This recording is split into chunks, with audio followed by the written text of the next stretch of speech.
Muy buen día, yo soy Cris Figueroa y hoy les voy a explicar un poco sobre lo que es la evaluación primaria y secundaria. Bueno, lo primero que tenemos es la evaluación primaria. Dentro de la misma, nosotros tenemos a lo que llamamos ABC del trauma. Dentro del ABC del trauma tenemos la letra A, B, C, D y E. Para cada letra tenemos un cierto significado, como A, que tenemos la vía aérea o columna vertebral. Para la B tenemos la ventilación. Para la C tenemos la circulación y control de hemorragias. En la D tenemos el déficit neurológico.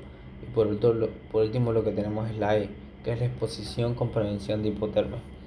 Hay momentos en los que la evaluación primaria puede ser interrumpida por ciertos casos, como por ejemplo obstrucción en la vía aérea, cuando hay un paro cardíaco, cuando la escena deja de ser segura o cuando hay algún sangrado exsanguinante.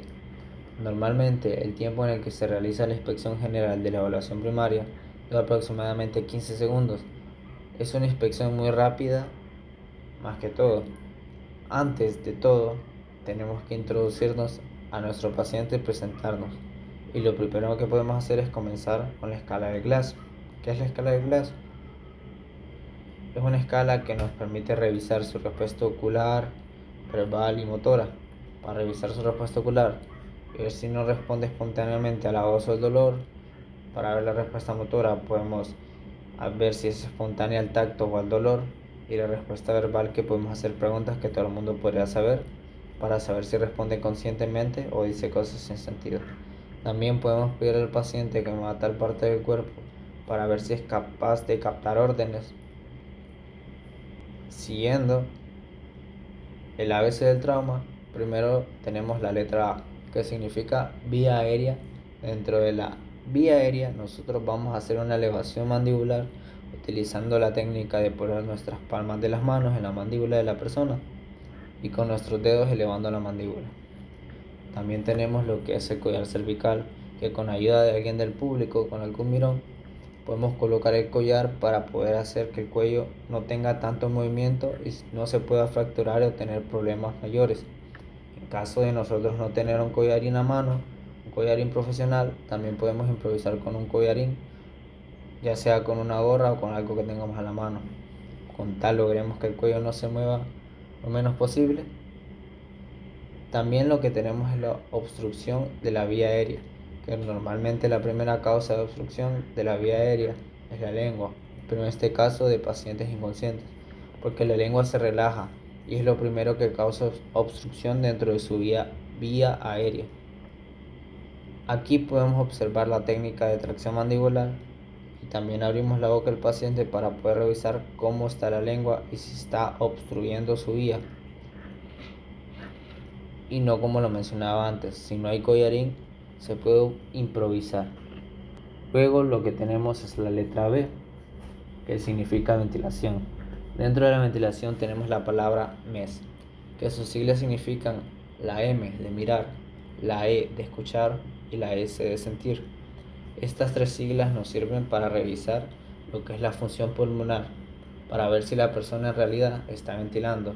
Al mismo tiempo que realizamos la tracción mandibular, podemos revisar lo que es la ventilación, utilizando las siglas del MES, que es escuchar y sentir.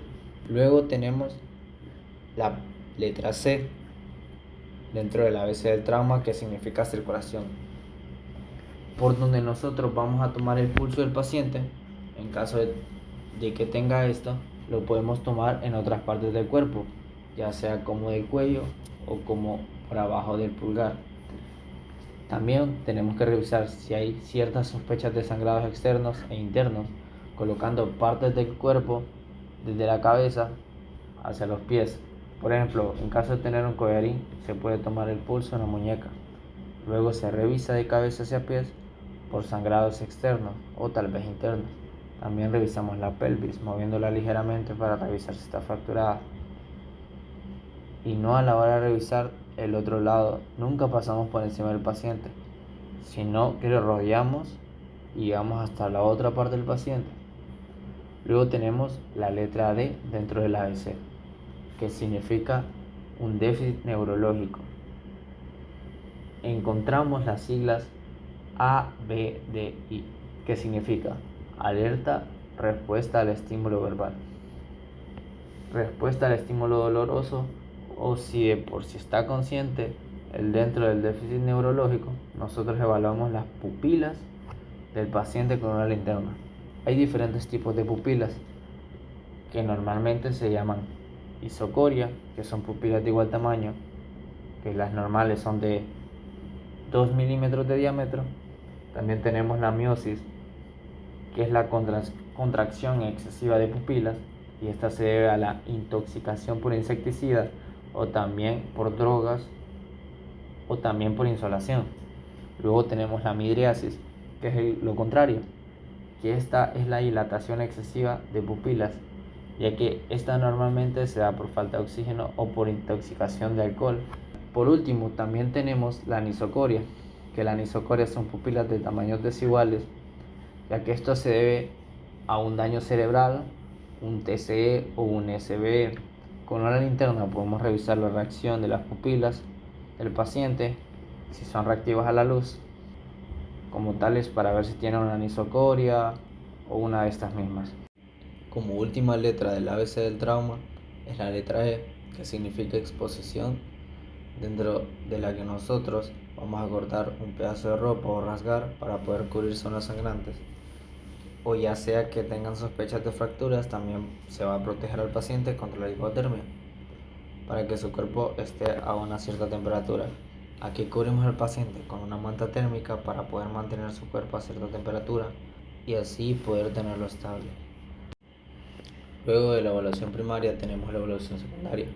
Dentro de esta buscamos lesiones específicas para obtener más información del estado del mismo paciente.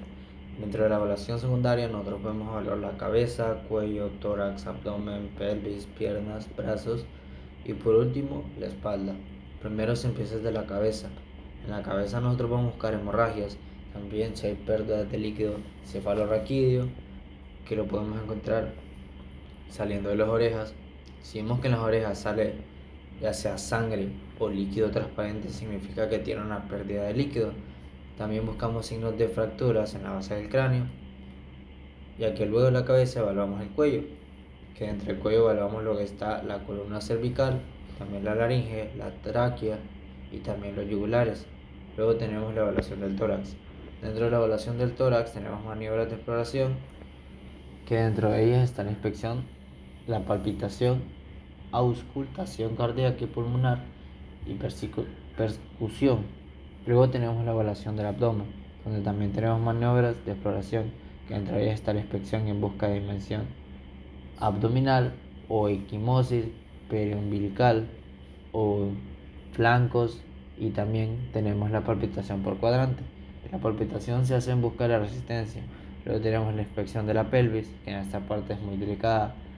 Hacemos palpaciones, también compresiones de ambas espinas ileaicas. Y la presencia de crepitaciones o apertura de la espina ilíacas predice la aparición de shocks hipovolémicos, ya que debemos ser muy cuidadosos a la hora de inspeccionar la pelvis. Luego tenemos la evaluación de extremidades como piernas y brazos, donde nosotros buscamos ya sea deformidades, dolor, un cambio de color en la piel, pulsos distales y también la sensibilidad.